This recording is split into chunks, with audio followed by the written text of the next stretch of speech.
কষ্ট হইতেছে। আমি জানি তুই আমাকে অনেক ভালোবাসিস, কিন্তু তুই ফ্যামিলির জন্য কিচ্ছু বলতেছিস না কাউকে। তোর কি মনে হয় তোর ভাইকে বিয়ে করলে আমি সুখে থাকবো, তুই সুখে থাকবি? আজকে অন্তত কিছু বল, একটু পর আমার বিয়ে হয়ে যাবে।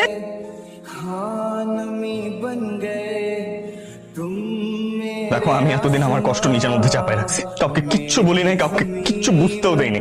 দেখো, আমাকে আজকে সত্য কথাটা বলতেই হবে।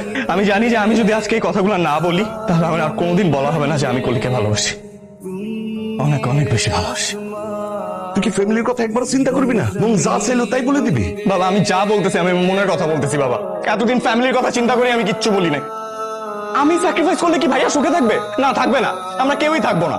আমার স্যাক্রিফাইসে যদি আজকে ভাইয়া সুখী থাকতো, কলি সুখী থাকতো, আমি একটা টু শব্দ পর্যন্ত করতাম না। আমি আমার ভাইয়ার জন্য সবকিছু স্যাক্রিফাইস করতে পারি।